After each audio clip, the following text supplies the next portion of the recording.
함께 볼 하나님의 말씀은 사무엘상 20장 18절에서 34절까지의 말씀입니다. 그 중에서 18절부터 23절까지 우리가 함께 교독하도록 하겠습니다. 제가 먼저 읽도록 하겠습니다.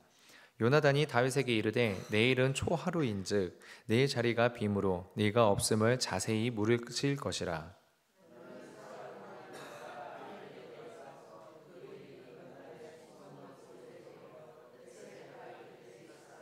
내가 관역을 쏘려 함 같이 화살 셋을 그 바위 곁에 쏘고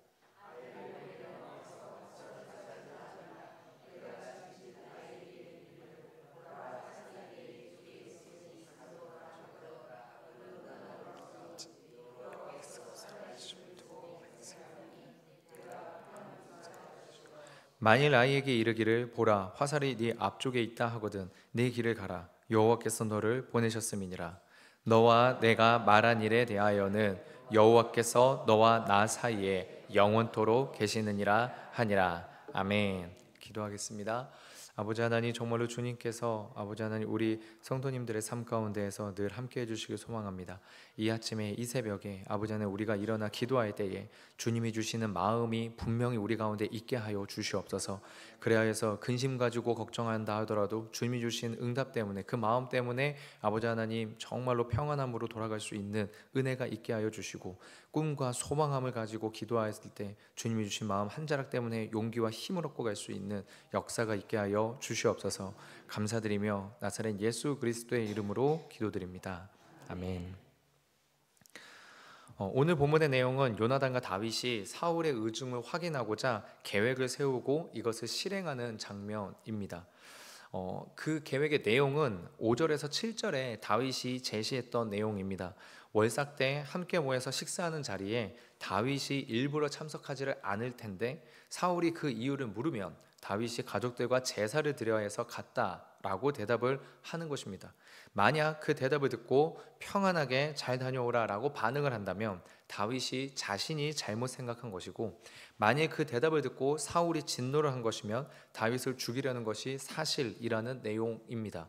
이것을 실행하고자 이제 함께 모였는데 그것을 실행하고 난 다음에 다윗이 만약에 근데 요나단 당신이 나에게 이것을 잘못 알려주거나 알려주지 않고 이 결과를 알려주지 않으면 자신에게는 큰 불행이 닥칠 것이기 때문에 어찌할 것이냐라고 물을 때 요나단이 사울의 의중을 파악하고 나서 만일 사울의 마음이 다윗이 살리는 것이라면 다윗이 숨어있는 곳 근처에 화살을 쏘고 화살이 이 편에 있다, 다윗과 나 사이에 가까이에 있다라고 말을 하여서 다윗으로 하여금 그 자리에서 나와서 사울에게 함께 가자는 것이었고, 만일 사울의 마음이 다윗을 죽이는 것이라면 다윗이 숨어있는 곳 멀리로 화살을 쏘면서 화살이 네 앞에 있다라고 말을 하여서 다윗으로 하여금 도망치게 할 수 있도록 그것을 알려주기로 약속을 합니다. 요나단은 다윗이 제시한 방법 그대로 실행을 합니다. 먼저 앞선 사무엘상 19장에서 아버지 사울이 다윗을 죽이려고 할 때 다윗을 피신시킨 곳으로 먼저 다윗을 피신시킵니다. 그리고 나서 아버지가 다윗의 부재를 요나단에게 묻습니다. 요나단은 다윗이 말한 대로 대답을 하는데 아니나 다를까 사울이 크게 노하여 아들인 요나단에게 심한 모욕을 하며 소리를 칩니다. 요나단은 아버지에게 왜 다윗을 죽이려고 하는지 그 연유를 묻지만 요나단의 그런 모습에 사울은 요나단마저 단창을 던져 죽이려고 합니다. 요나단은 자리를 피하며 자신의 처소에서 금식하고 슬퍼하는 것이 오늘 본문의 내용인 것입니다. 우리가 여기에서 함께 먼저 나눌 묵상 첫 번째는 비둘기같이 순결한 믿음을 가져야 하지만 동시에 뱀같은 지혜도 필요하다라는 것입니다. 오늘 본문의 18절에 이렇게 시작됩니다. 요나단이 다윗에게 이르되 내일은 초하루인즉 네 자리가 빔으로 내가 없음을 자세히 물으실 것이라. 지금 이제 그 계획을 실행하려고 하는 것입니다. 사울의 의중을 확인하려는 계획을. 요나단은 다윗과 함께 아버지 사울의 의중을 확인하려 하는데 왜 이런 작업을 치르려고 합니까? 요나단의 마음에 마지막 남은 한 가닥 소망이 있기 때문입니다. 그것이 무엇입니까? 아버지 사울왕이 하나님의 이름으로 기름 부음 받은 왕이며 동시에 그가 하나님의 이름으로 맹세를 한 사람이라는 점입니다. 어떤 맹세냐 하면 19장 6절에 다윗이 결코 죽지 아니하리라 라고 하는 맹세를 사울이 한 것입니다. 여러분, 요나단이 어떤 사람입니까? 그의 믿음이 잘 드러난 사무엘상 14장에서 블레셋의 압도적인 숫자에 모두가 두려워할 때 여호와의 구원은 사람의 많고 적음에 달려있지 않다라며 블레셋 앞으로 나아간 믿음의 사람입니다. 여호와 하나님에 대한 무거운 믿음과 진지한 마음을 가진 그의 세계관으로는 하나님의 이름으로 맹세를 한 것을 어긴다는 것은 있을 수 없는 일이고 있어서도 안 되는 일입니다. 심지어 그런 일을 하나님 앞에 기름 부음 받은 자가 한다는 것은 인정할 수 없는 사실인 거죠. 물론 요나단은 인간의 실수와 연약함, 죄악을 모르는 인물은 아니었습니다. 아버지의 잘못된 금식 명령과 그 명령을 어긴 자신, 굶주림으로 인해서 고기를 핏째 먹는 백성들의 모습을 요나단은 경험합니다. 그리고 그 일의 결과로 자신이 죽어야 되는 상황에서 담담하게 받아들이는 모습도 요나단이 가지고 있습니다. 이것을 보면 그가 그저 단순하고 순진한 믿음의 사람은 아니라는 것을 알 수 있습니다. 하지만 당장 다윗이 네 아버지가 나를 죽이려고 한다라는 말을 들었을 때 그의 반응은 어떠합니까? 그럴 리가 없다라는 것입니다. 왜 이런 반응이 나옵니까? 요나단이 다윗의 말을 믿지 못하는 것입니까? 아니요, 그렇지 않습니다. 요나단이 아버지를 철저하게 신뢰하기 때문이냐? 그것 또한 아니기는 합니다. 이미 아버지가 다윗을 죽이려는 계획을 세우는 모습까지 본 사람이 요나단이지 않습니까? 그런데 여러분, 만약 그 상황이라면, 여러분이 만약에 요나단이라면 어떻게 다윗의 말을 듣고 어떤 반응을 할 것입니까? 저라면 다윗이 만약에 그렇게 말할 때 그럴 리가 없다라고 반문하는 게 아니라 우리 아버지가 키웠고 일을 냈구나라고 반응할 텐데, 그럼에도 불구하고 요나단은 부정을 먼저 하는데 그 이유는 적어도 최소한 자기 아버지에게 있는 한 가닥 소망인 것입니다. 기름 부음 받은 자인데 그 기름 부음 받은 자가 하나님의 이름으로 맹세를 한 것이라면 이렇게까지 타락하거나 이렇게까지 밑바닥으로 내려갔을 리는 없다라고 하는 것이 일말의 소망이지 않았겠습니까? 요나단이 정말로 순수한 믿음의 모습이 드러나는 장면이라고 할 수 있습니다. 적어도 우리 아버지가 거기까지는 갔을 리가 없다라고 하는 믿음의 사람으로서, 하나님의 말씀을 정말 무겁게 여기는 사람으로서 가지고 있었던 소망인 것이죠. 그래서 결국 요나단은 다윗의 말대로 아버지를 시험해 보게 되고 다윗의 말이 사실임을 확인하게 됩니다. 여러분, 교육학을 배울 때 이런 내용을 좀 배우게 됩니다. 학생을 전적으로 신뢰하되 모든 것을 신뢰해서는 안 된다. 여러분, 이 말이 약간 좀 어폐가 있는 말이지 않습니까? 모순되지 않습니까? 전적으로 신뢰한다는 것은 모든 것을 신뢰한다는 말인데 모든 것을 신뢰해서는 안 된다라고 말합니다. 여러분, 이게 교육학을 배울 때 배우게 되는 내용입니다. 학생을 그의 말을 정말로 신뢰를 해야 되겠지만 교사는 또 다른 한편으로는 의심을 해야 되는 영역이 있다라는 것입니다. 여러분, 이 내용 자녀를 키우는 부모님들은 이 말에 대해서 좀 많이 느끼시지 않으십니까? 그런데 참 안타까운 것은 무엇이냐면 자녀뿐만 아니라 바로 내 자신도 그러하지는 않습니까? 하나님께 눈물을 흘리며 다짐하고 결단하고 예배하고 기도하는 내 모습이 있는 것도 사실인데 동시에 온전하게 순종하거나 다른 이들을 세우는 데 헌신하는 것을 조금 꺼리는, 너무나도 모순된 모습이 우리 안에 있지는 않습니까? 정말 은혜 받은 것이 맞는지 의심될 정도로 죄를 갈망하는 내 자신을 발견할 때, 너무 순진하고 단순하게만 접근할 수 없는 내 모습, 내 배우자, 내 자녀의 모습, 다른 이웃의 모습들을 발견할 때, 정말로 우리에게는 비둘기같이 순결한 믿음, 사랑, 선과 헌신을 추구하며 상대방을 그렇게 대하고 상대방도 그런 믿음을 가진 것이라고 신뢰하며 대해야 되지만 동시에 내 안에 있는 죄성을, 다른 이웃들의 실족함을 보게 된다면 뱀 같은 지혜로 내 안에 있는 죄성과 다른 이들의 실족함에 대해서 조절하고 다스리고 이해하는 것 또한 사실이기도 합니다. 요나단은 하나님께 기름 부음 받은 다윗을 신뢰함으로 지혜를 발휘하여서 하나님께 기름 부음 받은 아버지의 죄악된 모습을 발견하게 되죠. 그 과정과 내용은 요나단에게 큰 분노와 슬픔으로 되었지만 다윗이 이스라엘의 왕으로 자라나게 될 10년의 피난길의 시작이 되었고, 비록 죄된 모습의 아버지이지만 요나단 자신은 순결한 믿음으로 끝까지 아버지께 충성을 다하고 보좌합니다. 더 나아가 그 보좌하고 충성됨이 헛되지 않게 되는 다윗과의 언약을 세우는 계기가 오늘의 또한 이 안타까운 본문의 내용이기도 합니다. 비둘기 같은 순결한 믿음으로 자기 아버지에 대한 끝까지 소망을 붙들었던 요나단이, 그런데 지혜를 발휘해서 보니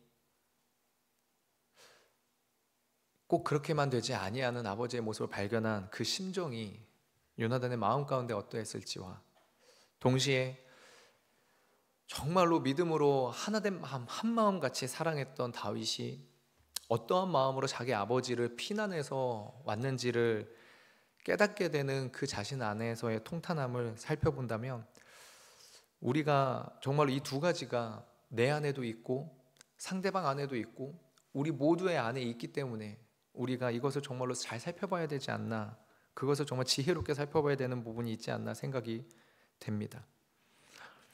그런데 우리가 여기에서 잊지 말아야 될 것이 있는 것 같습니다. 그것이 무엇이냐면, 비둘기 같은 순결함과 뱀 같은 지혜 중에서 우리가 먼저 구하고 힘써야 할 것은 순결함이라는 것입니다. 사울도 나름대로 지혜를 짜내서 다윗을 죽이려고 했습니다. 하지만 그 모든 지혜는 하나님 앞에서 무산되고 있죠. 그러나 순결한 믿음을 가진 요나단과 다윗은 하나님 안에서 하나가 되고, 그들에 대해서뿐만 아니라 그 후손까지 끝까지 책임을 지는 하나님의 인애의 언약과 맹세를 이루게 되는 것을 보게 됩니다. 순결함과 지혜가 둘 다 필요하지만 먼저 우리가 추구해야 될 것은 순결함이 맞는 것 같습니다. 우리는 죄인이기 때문에 지혜를 먼저 구하다가는 하나님 없는 지혜까지 원할 수 있기 때문입니다. 두 번째 묵상을 함께 살펴본다면, 참된 지혜는 하나님의 관점으로 바라보는 것이라는 것입니다. 본문의 30절과 31절이 이러합니다. 사울이 요나단에게 화를 내며 그에게 이르되, 폐역무도한 계집의 소생아, 네가 이새의 아들을 택한 것이 네 수치와 네 어미의 벌거벗은 수치됨을 네가 어찌 알지 못하랴. 이새의 아들이 땅에 사는 동안은 너와 네 나라가 든든히 서지 못하리라. 그런즉 이제 사람을 보내어 그를 내게로 끌어오라. 그는 죽어야 할 자이니라. 지금 사울은 아들 요나단에게 아주 심한 모욕적인 언사를 행하고 다윗까지도 저주하고 욕을 하고 있습니다. 30절에서 네 수치와 네 어미의 벌거벗은 수치라는 표현은 앞으로 다윗이 반정을 일으켜서 모반을 일으켜서 요나단 네가 쫓겨나게 되므로, 요나단 너도 수치를 당하지만 너를 낳은 네 어머니도 수치를 겪을 것이다 라고 말한 것이고, 31절에서 사울이 다윗을 이름으로 부르지 않고 이새의 아들이라고 부르면서 존중하지 않고 거리를 두는 것을 넘어서 죽어야 할 자라고까지 말을 합니다.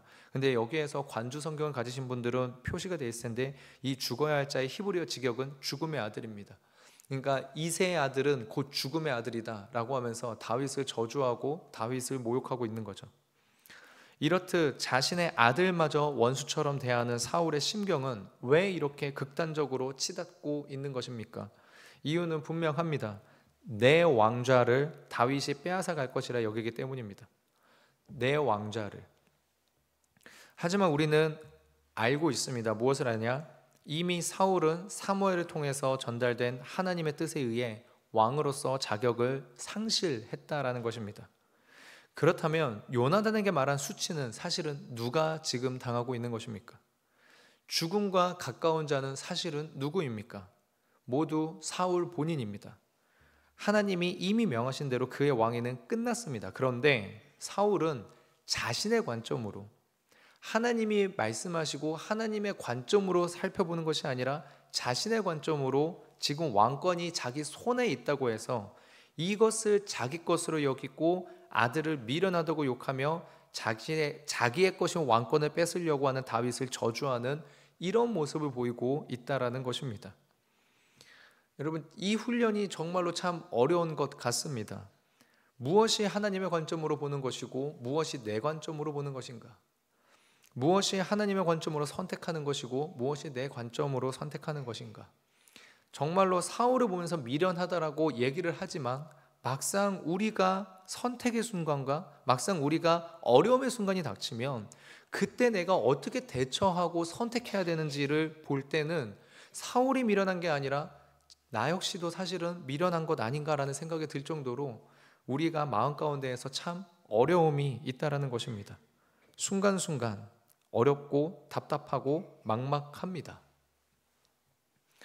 하지만 그렇다고 해서 우리가 포기할 수는 없는 것 같습니다. 무엇이 하나님의 관점으로 보는 것인가를 오늘 본문에서 묵상을 한다면 결국에는 사랑하는 마음이 있는가, 인내하는 마음이 있는가, 이 마음을 가지고서 바라보고 있는가라고 볼 수 있을 것 같습니다. 오늘 등장한 인물 중에 이 마음을 가진 사람이 있기 때문입니다. 누구입니까? 요나단입니다. 자신의 권리를 포기하면서까지 다윗을 긍휼히 여기는 마음, 그리고 그래도 한편으로는 아버지에게 일말의 소망을 가지고 있는 아버지를 향한 또한 인애를 가지고 있는 마음, 모두 하나님께서 죄인들을 끝까지 포기하지 않으시는 사랑과 인애하심의 모습과 닮았다고 볼 수 있습니다. 모든 것을 자신의 왕권에 대한 위협과 대적으로 보는 사울과는 완전히 반대되는 위치에 있는 것이죠. 나아가서 요나단은 다윗이 피난을 가야 하는 이 상황조차도 무엇이라고 말하는가? 여호와께서 너를 보내셨다 라고 말을 합니다. 다윗이 피난을 가는 상황인데, 인간적인 관점으로는 다윗이 실패하고 도망가는 것인데, 요나단이 자기의 마음과 하나님의 관점으로 바라보니, 기름 부음 받은 자의 관점으로 바라보니 다윗은 지금 하나님의 인도하심 아래 길을 떠나는 것이다 라고 여기고 있다는 것입니다. 여호와께서 너를 보내셨다. 여호와께서. 그러면서 다윗을 격려하고 있습니다. 우리가 능력이 부족해서, 지식과 지혜가 부족해서 잘못할 수도 있으나 모든 것이 합력하여 선을 이루시는 하나님의 은혜가 우리 가운데 임할 줄을 믿습니다. 그런데 그런 하나님의 은혜가 누군가에게 임하느냐라고 묻는다면, 능력은 부족할지라도 주님의 그 마음, 사랑하는 마음과 인애하는 마음을 가지고 행하는 그 사람에게, 그 마음을 가지고 때로는 실수할 수도 있겠고, 아무리 그 마음을 가지고 있어도 능력이 부족해가지고 이루지 못한다 하더라도 하나님께서 그 마음을 보시고 모든 것이 합력해서 선을 이루시는 은혜를 부어주신다라고 우리가 고백할 수 있다는 것입니다. 그러니 부족한 내 능력과 내 관점이 아니라 하나님의 사랑과 인애의 관점으로 우리가 오늘 하루를 다시 한번 살아가고 하나님 앞에 힘을 더해달라고, 그렇게 살 수 있는 힘을 더해달라고 기도하며 다시 한번 오늘 하루를 살아낼 수 있는 우리 모든 성도님들이 되시기를 주님의 이름으로 축원드립니다. 우리 이 시간 같이 함께 기도하겠습니다. 하나님, 정말로 우리가 순수한 믿음만을 가지고 살아가고 싶은 마음이 있으나 내 안에 죄된 모습을 바라보고 그 죄된 모습을 너무나도 순진하게 놔둘 수 없음을, 그냥 순진하게 어떻게 되겠지라고 생각할 수 없음을 바라봅니다. 그런데 하나님, 그게 내 안에만 있는 모습이 아니라 우리 모든 인간에게 있다 보니 그 안에서 시험 들기도 하고 그 안에서 서로 괴로워하기도 하는 참으로 어려운 인생들임을 고백합니다. 그러니 하나님 간구합니다. 우리가 순결한 믿음 안에서 주님께 간구하오니 지혜를 주시옵소서. 뱀 같은 지혜로 순간순간마다의 아버지 하나님 올바른 선택을 할 수도 있게 하시나, 아버지 하나님, 우리가 가장 궁극의 지혜인 하나님의 마음을 가진 관점의 지혜, 정말로 사랑과 인애로서 행하는 지혜를 발휘하기를 소망하오니 아버지 하나님 용기 주시사 그 지혜를, 그 관점을 선택할 수 있게 하시고 오늘 하루 그 사랑과 인애로 사람들을 대하며 가족들을 대하며 아버지 하나님의 뜻을 이루어갈 수 있는 하루로 살 수 있게 하여 주시옵소서. 감사드리며 나사렛 예수 그리스도의 이름으로 기도드리옵나이다. 아멘.